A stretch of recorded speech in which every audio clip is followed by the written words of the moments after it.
ஆக்சுவலாக பார்த்தீங்கன்னா அரசியல் அப்படிங்கிறதும் ஒரு சினிமா மாதிரி தான். சினிமாவில் ஒரு ஹீரோ இருப்பான், ஒரு வில்லன் இருப்பான். வில்லன் வந்து கெட்டவன், அவனை வந்து கெட்டவனாக காமிச்சு ஹீரோ தன்னுடைய பில்டப்பை ஏற்றிக்குவார். ஹீரோ வந்து வில்லனை அடிக்கிற மாதிரி தான் வந்து எல்லா கதையும் இருக்கும். அரசியலும் கிட்டத்தட்ட அதே மாதிரி தான். இங்கே வந்து என்ன அப்படின்னா, எல்லா அரசியல் கட்சிகளும் தங்களை வந்து ஹீரோவாக காமிச்சு எதிரில் இருக்கக்கூடிய கட்சிகளை வந்து வில்லனாக காமிப்பாங்க. இதை வந்து நீங்கள் ஹீரோவை ஏற்றுக்கிறீங்களா இல்லை வில்லன் பக்கம் நிற்கிறீங்களா அப்படிங்கிறதெல்லாம் உங்களுடைய விருப்பம். மக்கள்கிட்ட வந்து அவங்க எப்படி ப்ரொஜெக்ட் பண்ணுறாங்க பார்த்தீங்களா, நான் தான் ஹீரோ, நான் இவங்கெல்லாம் வந்து படுபயங்கர வில்லன்கள், இவங்ககிட்டேருந்து உங்களை காப்பாற்றுறதுக்கு தான் நான் வந்திருக்கேன் அப்படின்னு வந்து இங்கே ப்ரொஜெக்ஷன் நடந்துகிட்டே இருக்கும். இன்னைக்கு தமிழக அரசியல் களத்திலையும் அதுதான் நடந்துக்கிட்டே இருக்கு. இப்போ இன்னைக்கு திமுக என்ன பண்ணுறாங்க, பாஜகவை ஒரு மாபெரும் வில்லனாக காட்டுகிறார்கள். அவங்க வந்தா அப்படி நடந்துரும், அவங்க வந்தா இப்படி நடந்துரும், இதை பண்ணிடுவாங்க அதை பண்ணிடுவாங்க அப்படின்னு பூச்சாண்டி காமிச்சு மக்களை வந்து பயமுறுத்திக்கிட்டே இருந்து அதன் மூலமாக இவங்க வாக்குகளை வாங்கிக்கிறாங்க. இப்போ சிறுபான்மையினர்களுடைய வாக்குகள் ப்ளஸ் மற்ற சமூகத்தினுடைய வாக்குகள் எல்லாத்தையும் வாங்கி இவங்க ஜெயிக்கிறதுக்கான வேலைகளை இவங்க செஞ்சுக்கிட்டே இருக்காங்க. இப்போ அதே தான் வந்து பாஜக பண்ணுறாங்க. பாஜக வந்து இங்கே இருக்கக்கூடிய திமுகவை அவங்க வில்லனாக காட்டுறாங்க. அதற்கு வந்து நிறைய காரணங்கள் சொல்கிறாங்க. இங்கே ஊழல் இருக்குது, வாரிசு அரசியல் இருக்குது, இந்த டாஸ்மாக் பிரச்சனை, கனிம வள கொள்ளை, அதிகார துஷ்பிரயோகம், வளர்ச்சி இல்லாமல் இருக்கிறது, இந்த மாதிரி நிறைய காரணங்களை அவங்களும் சொல்கிறாங்க. அதிமுகவும் அதே தான் அதிமுகவும் என்ன பண்ணுறாங்க, திமுகவை வில்லனாக காமிச்சு திமுகவுக்கு மாற்று அதிமுக தான் அப்படின்னு அவங்க நிறுவுறாங்க. இப்போ இதே இடத்துல தான் வந்து விஜய் வந்து நிற்கிறார். விஜய் என்ன பண்றாரு, அவர் ஏற்கனவே சினிமாவில் ஹீரோவா இருக்கிறதுனால அவர் என்ன பண்றாரு, திமுகவையும் பாஜகவையும் இவங்க இரண்டு பேர் தான் இன்னைக்கு வந்து சக்தி வாய்ந்த வில்லன்கள், இவங்க இரண்டு பேரையும் ஒரே நேரத்தில் நான் எதிர்க்கிறேன். ஏன்னா நான் ஹீரோ, நான் வந்து ஒரு பெரிய கட்சி, இந்த இரண்டு பேரிடமிருந்தும் மக்களை காப்பாற்ற போவது நான் தான் அப்படின்னு அவர் வந்து தன்னை பிரகடனப்படுத்திக்கிறார், தன்னை வந்து ப்ரொஜெக்ஷன் பண்ணிக்கிறார். இந்த ஹீரோவை மக்கள் ஏற்றுப்பாங்களா ஏற்றுக்க மாட்டாங்களா அப்படிங்கிறதெல்லாம் நம்மளுக்கு தேர்தல் நேரத்தில் தான் தெரியும். இப்போ அதற்கு ஏற்ற மாதிரி தான் விஜயோடைய ஒவ்வொரு மூவும் இருக்குது. எப்படி வந்து இவங்களை படிப்படியாக ஸ்டெப் பை ஸ்டெப்பாக வந்து பார்த்திங்கன்னா இந்த வில்லன்கள் அப்படின்னு அவர் அடையாளப்படுத்தக்கூடிய பாஜகவையும் திமுகவையும் அவர் ஸ்டெப் பை ஸ்டெப்பாக அட்டாக் பண்ணிகிட்டு இருக்கார். ஒரே நேரத்தில் வந்து எல்லாத்தையும் போட்டு உடைக்கிறது இல்லை, கொஞ்சம் கொஞ்சமாக ஒவ்வொரு விஷயமாக வந்து சொல்லிக்கிட்டே இருக்கார். இப்போ அதைத்தான் வந்து நேற்று பண்ணியிருக்காரு. வழக்கம் போல் இவர் சொல்கிற மாதிரி இந்த பிளவுவாத சக்திகள் மக்களை மதத்தின் பெயரில் பிரிக்கிறார்கள் அப்படின்னு வந்து விஜய் சொல்லக்கூடியதை கேட்டால் வந்து நம்மளுக்கு காமெடியாக தான் இருக்கு.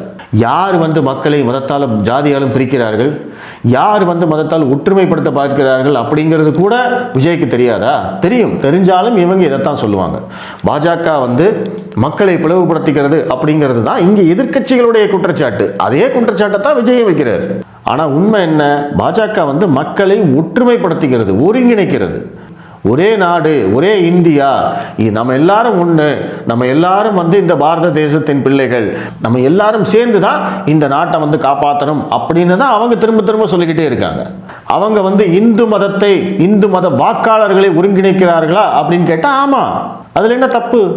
நீங்கள் ஆல்ரெடி வந்து இஸ்லாமியர்களும் கிறிஸ்துவர்களும் ஒருங்கிணைந்து இருக்காங்களே, அப்போ இஸ்லாமியர்களும் கிறிஸ்துவர்களும் ஒருங்கிணைந்து ஒரே கட்சிக்கு ஓட்டு போட்டால் அதற்கு பேர் வந்து மதச்சார்பின்மை. ஆனால் இந்துக்கள் ஒருங்கிணைந்து பாஜகவுக்கு ஓட்டு போட்டால் அதற்கு பேர் மதவாதமா, அதற்கு பேர் பிளவுவாதமா? இது என்ன லாஜிக்கு? ஆனால் இதுதான் இங்கே திரும்ப திரும்ப பிரச்சாரம் செய்யப்படுது. ஐயோ, இந்துக்கள் மட்டும் ஒருங்கிணையக்கூடாது, இந்துக்கள் மதத்தை வச்சு அவங்க வந்து அரசியல் பண்ணுறாங்க அப்படின்னா இங்கேயே அதான் நடந்துட்டு இருக்கு. நீங்கள் எதுக்கு குல்லா போட்டுக்கிறீங்க? நீங்கள் எதுக்கு சர்ச்சுக்கு போய் வந்து கிறிஸ்துமஸ் விழாவில் கலந்துக்கிறீங்க? அது மதம் இல்லையா? அந்த பக்கம் என்ன செஞ்சாலும் அதற்கு பேர் மதச்சார்பின்மை, இந்த பக்கம் என்ன செஞ்சாலும் அதற்கு பேர் மதவாதம், மத தீவிரவாதம். இந்த லாஜிக் படி தான் வந்து விஜயும் வந்துகிட்டு இருக்காரு. அதன்படி தான் வந்து நேற்று பாஜகவையும் அட்டன் பண்ணியிருக்காரு. கொள்கை எதிரி பாஜகவுடைய வேலைகள், சித்து வேலைகள்லாம் இங்கே எடுபடாது, அண்ணாவையும் பெரியாரையும் அவமானப்படுத்தும் அரசியலை வந்து இங்கே மக்கள் ஏற்றுக்கொள்ள மாட்டார்கள், அந்த தலைவர்களை எல்லாம் வைத்து நீங்கள் அரசியல் செய்ய முடியாது அப்படின்னு வந்து பிரகடனப்படுத்தியிருக்காரு. ப்ளஸ் முக்கியமாக அவர் சொன்னது, உங்கள் கூட எல்லாம் கூட்டணியே கிடையாதியா அப்படின்னு கதவை சாத்தியிருக்காரு. இது வந்து யாருக்கு கேட்டிருக்குமோ இல்லையோ, தமிழக பாஜக தலைவர்கள் அவங்களுக்கு கேட்டிருக்கும் அப்படின்னு நினைக்கிறேன். ஏன்னா அவங்க தான் வந்து விஜய் வந்து எங்கள் கூட்டணிக்கு தாங்க வரப்போகிறாரு, தேஜா கூட்டணிக்கு விஜய் வருவதற்கு நிச்சயம் அப்படின்லாம் வந்து நிறைய பேசிக்கிட்டே இருந்தாங்க. அதற்கு வந்து விஜய் ஒரு தரமான ரிப்ளை கொடுத்துருக்காருன்னு நான் நினைக்கிறேன். அவர் வந்து கூட்டணிக்கே வரமாட்டாரான்னு கேட்டால் வரலாம், இப்பவும் வாய்ப்பு இருக்குது. அது வந்து டிசம்பர் ஜனவரியில் தான் நடக்கும். அப்போ வந்து மாற்றி பேசலாம், அதெல்லாம் ஒன்றும் பிரச்சனையே இல்லை. ஆனால் இன்னைக்கு நிலைமையில் நான் முன்னாடியே சொன்ன மாதிரி அவர் 2 வில்லன்களை எதிர்கொள்கிறார். ஒன்று பாஜக, இன்னொன்று திமுக. அப்போ அந்த ஹீரோ இமேஜை வந்து அவர் பில்டப் பண்றதுக்காக பார்க்கிறாரு. அதற்காகத்தான் இந்த வேலையெல்லாம் செய்கிறார். அதற்கு தான் வந்து மக்கள் ஓட்டு போட போறாங்க. ஸோ இதுதான் வந்து கான்செப்ட். அதே கான்செப்டில் தான் அவர் வந்து திமுகவையும் எதிர்க்கிறார். இன்னைக்கு பொறுத்த வரைக்கும் திமுக வந்து ஒரு பயங்கர வலிமையான கட்சியாக இருக்குது. அவங்கள வந்து எப்படி வீழ்த்துறது அப்படின்னு எதிர்க்கட்சிகள் எல்லாம் முழிச்சிட்டு இருக்காங்க. அப்படிப்பட்ட நிலைமையில் நான் வந்து திமுகவை எதிர்க்க போகிறேன் அப்படின்னு சொல்லி ஒருத்தர் வரும்போது கண்டிப்பாக அவர் மேலே கவனம் திரும்பும். ப்ளஸ் அவர் விஜய் வந்து ஏற்கனவே சினிமாவில் ஒரு ஹீரோவாக இருக்கிறதுனால அவருக்கான ரசிகர்கள் ஒரு மிகப்பெரிய அளவில் இருக்கிறதுனால அவருக்கான அந்த வரவேற்பும் அதிகமாகவே இருக்குது. ஆனால் நேற்று வந்து செயற்குழு கூட்டத்தில் வந்து விஜய் பேசும்போது திமுகவை சாடுறதுக்கு வந்து அவர் எத்தனையோ விஷயங்கள் இருந்தாலும் அவர் ஏன் வந்து பரந்தூர் விமான நிலையத்தை பற்றி பேசினார்னு எனக்கு சத்தியமாக புரியல. ஏன்னா அது வந்து ஒரு குறிப்பிட்ட பகுதிக்கான பிரச்சனை. நீங்கள் அந்த குறிப்பிட்ட பகுதிக்கான பிரச்சனையில் இங்கே மற்ற தமிழ்நாட்டில் இருக்கிற மற்ற பகுதியில் இருக்கிற மக்கள் அதை ரிலேட் பண்ணிக்க மாட்டாங்க. நான் இதை பற்றி ஏற்கனவே சொல்லியிருந்தேன். பரந்தூரில் விமான நிலையம் வேணுமா அப்படின்னு கேட்டால் எல்லாருமே வந்து வேணும்னு தான் சொல்லுவாங்க. ஏன்னா விமான நிலைய விரிவாக்கம், புதிய விமான நிலையம் அப்படிங்கிறதெல்லாம் எதிர்காலத்துக்கானது. நீங்கள் இன்னைக்கு உட்கார்ந்து எனக்கு அது வேண்டாம் இது வேண்டாம் அப்படின்னு சொல்லிட்டு இருந்தீங்க அப்படின்னா 20 வருஷம் கழிச்சோ 30 வருஷம் கழிச்சோ அது வந்தே தீரும். அன்னைக்கு தேவைப்படும். இன்னைக்கு நம்ம எதிர்கால திட்டங்கள் எதுவுமே பண்ணலை அப்படிங்கிறதுனால தான் திமுகவை வந்து வளர்ச்சிக்கு எதிரானவர்கள் அப்படின்னு நம்ம சொல்லிக்கிட்டு இருக்கோம். இவங்க அதெல்லாம் எதுவுமே பண்ணுறதில்லை. அப்போ விஜய் வந்து என்ன பண்ணுறாரு, அவர் பேசுகிற போதே சொல்கிறாரு, நாங்கள் வந்து ஏர்போர்ட்டுக்கு எதிரானவர்கள் அல்ல, நாங்கள் வந்து வளர்ச்சிக்கு எதிரானவர்கள் அல்ல, ஆனால் அந்த இடத்துல ஏர்போர்ட் வேண்டாம். சரி, வேறு எந்த இடம்னு நீங்கள் சொல்லணும் இல்லை? அதைத்தானே அண்ணாமலை அவர்கள் கேட்டார். சரிப்பா, நீ சொல்கிற மாதிரி அந்த இடத்துல ஏர்போர்ட் வேண்டாம், நீ வந்து ஒரு ப்ரப்போஸ் கொடு. இங்கே வேண்டாங்க, ஏற்கனவே வந்து அரசாங்கம் இந்த இடத்தையெல்லாம் செலக்ட் பண்ணியிருக்காங்க, அங்கே போய் பண்ணுங்க. ஆனால் அதை பண்ணாமல் வேற என்ன அரசியல் மட்டுமே பண்ணிக்கிட்டு இருந்தா அப்படின்னா மக்கள் வந்து நம்ப மாட்டாங்க. ஏன்னா இந்த விஷயத்தை வந்து நீங்கள் ஆல்ரெடி 3வது தடவை பேசுகிறீங்க. முதல்ல வந்து உங்களுடைய தொண்டர்கள் மத்தியில் பேசுனீங்க. நீங்கள் பனையூர் நேராக போகிறேன் அப்படின்னு சொன்னீங்க, போயிட்டு வந்தீங்க. அதற்கு பிறகும் அதை பற்றி பேசுனீங்க. இப்போ மறுபடியும் அதை பற்றி பேசுகிறீங்க. ஒரு விஷயத்துக்கு வந்து எப்பவுமே வந்து ஒரு வேலிடிட்டி இருக்குது. அதை தாண்டி நீங்கள் அதை பற்றி பேசுனீங்க அப்படின்னா அது மக்கள்கிட்ட எடுபடாது.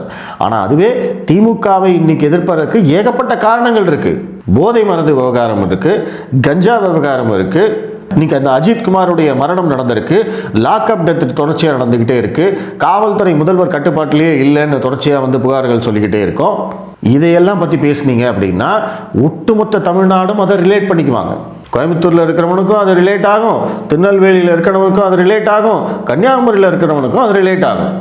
அப்போ அப்படிப்பட்ட விஷயங்களை வந்து பேசாமல் ஒரு குறிப்பிட்ட பகுதியில் இருக்கக்கூடிய பிரச்சனையை மட்டும் பேசி அதற்கு வந்து நீங்கள் வந்து உரிய நடவடிக்கை எடுக்கலைன்னா நான் வந்து அந்த பரந்தூர் மக்களோட உங்களை சந்திக்க நேரில் வருவேன் அப்படின்னு வந்து சவடால் விட்டு, நான் சொன்னது உங்களுக்கு ரிலேட் பண்ணிக்க முடியுதா? எப்படி வந்து சினிமாவில் அவர் எப்படி பண்ணுறாரோ அதே தான் வந்து இங்கேயும் பண்ணுறாரு அப்படிங்கிறது புரியுதா? இந்த சர்க்கார் படத்தில் வந்து அவர் பண்ணியிருப்பார், ஒரு ஏழை மக்கள்கிட்ட பேசிகிட்டு இருப்பார், கோரிக்கையெல்லாம் எடுத்துகிட்டு சரி வாங்க இப்போயே போய் பார்க்கலாம் அப்படின்னு நேராக போவார் இல்லையா, அங்கே பொதுக்கூட்டத்துக்கு மேடைக்கு போவார் இல்லையா, அந்த மாதிரி தான் வந்து இவர் அரசியலையும் நினச்சிக்கிட்டு இருக்கார். நான் பனையூர் மக்களை எல்லாம் அழைத்து கொண்டு முதல்வர் ஸ்டாலினை நேருக்கு நேர் சந்திக்க தயங்க மாட்டேன், அப்படி ஒரு சூழ்நிலை வந்தால் அதற்கும் நான் தயாராக இருக்கிறேன், ஐ எம் ரெடி அப்படிங்கிற மாதிரிலாம் சொல்கிறார். பட் இதெல்லாம் வந்து மக்கள்கிட்ட எடுபடாது. ஏன்னா நீங்கள் எடுத்திருக்கிற பிரச்சனை அந்த மாதிரி. இன்னைக்கு ரிலேட்டாக லைவில் இருக்கக்கூடிய பிரச்சனைகளை எடுத்து பேசியிருந்தாரு அப்படின்னா ஒருவேளை விஜய்க்கு வந்து ஒரு நல்ல வெளிச்சம் கிடைச்சிருக்கும். ஆனால் இப்போ பார்த்தீங்கன்னா அவர் பாஜக கூடவும் திமுக கூடவும் கூட்டணி இல்லை அப்படின்னு சொன்ன அந்த விஷயம் மட்டும்தான் பிக்கப் ஆகுதே தவிர இந்த விஷயத்தை யாரும் பேசுறதே இல்லை. அப்போ அதுலேயே வந்து உங்களுக்கு ஒரு மிகப்பெரிய டிஸ்அட்வான்டேஜ், இது வந்து உங்களுக்கு பேக் ஃபயர் ஆயிருக்கு அப்படின்னு தான் சொல்லணும். மூன்றாவதாக அதிமுகவையும் வந்து கொஞ்சம் சாடுறாரு. அதாவது ஆட்சி அதிகாரத்திற்காக வளைந்து நெளிந்து குழைந்து செல்வதற்கு இது ஒன்றும் அதிமுகவோ திமுகவோ இல்லை, இது வந்து தமிழக வெற்றி கழகம், அதனால நாங்கள் யாருக்கிட்டையும் சமரசம் செய்து கொள்ள மாட்டோம், சமரசம் அப்படிங்கிற பேச்சுக்கே இடமில்லை அப்படின்னு வந்து பிரகடனப்படுத்தியிருக்காரு. இதன் மூலமாக அதிமுகவுக்கும் அவர் செய்தி சொல்றாரு, அதிமுக அதிமுகவும் கண்டிப்பாக ரியாக்ட் பண்ணி தான் ஆகணும். முக்கியமாக பாஜக வந்து ரியாக்ட் பண்ணி தான் ஆகணும். பாஜக ரியாக்ட் பண்ணுவாங்களா அப்படிங்கிறது நம்மளுக்கு தெரியல. நான் இந்த கூட்டணி சம்பந்தமாக நேற்றே வந்து விஜய் வந்து எப்படி முடிவெடுப்பார் அப்படிங்கிறதுக்கு நான் ஒரு வீடியோ போட்டிருந்தேன். முடிஞ்சால் அதை பாருங்கள், உங்களுக்கு ஒரு கிளியர் பிக்சர் கிடைக்கும். பட் நேற்றைய விஜயுடைய செயற்குழு கூட்டத்தை பொறுத்த வரைக்கும் அது வந்து அவர் எதிர்பார்த்த மைலேஜை கொடுத்துருக்காது. ஏன்னா அவர் கை வச்ச சப்ஜெக்ட் எல்லாமே தவறான சப்ஜெக்ட். அதை பற்றி பேசினதுனால அவருக்கு வந்து எந்த விதமான அட்வான்டேஜும் இருக்காது. ஸோ அதனால் விஜய்க்கு வந்து அட்வைஸ் பண்ணுறவங்க ஒரு நல்ல சப்ஜெக்டாக எடுத்து கொடுங்க, நல்ல கண்டென்ட்டாக எழுதி கொடுங்க. அப்போ தான் வந்து அது ஒர்க் அவுட் ஆகும். அப்போ தான் வந்து எதிர்க்கட்சிகள் வந்து பதில் சொல்ல வருவாங்க. நீங்கள் வந்து வம்புக்கு எடுத்தா தான் அவங்க பதில் சொல்ல வருவாங்க, இல்லைன்னா அவங்க கண்டுக்கவே மாட்டாங்க. அவங்க கண்டுக்கலை அப்படின்னா நீங்கள் வந்து வளரவும் முடியாது, உங்கள் மேலே அந்த ஊடக வெளிச்சமும் இருக்காது. ஸோ அதனால் விஜய்க்கு வந்து கண்டென்ட் எழுதி கொடுக்குறவங்களுக்கு வந்து நம்மளுடைய அட்வைஸ் இது. அடுத்த கட்ட நகர்வுகள் எப்படி இருக்குது அப்படிங்கிறத நம்ம பொறுத்திருந்து பார்ப்போம். நன்றி.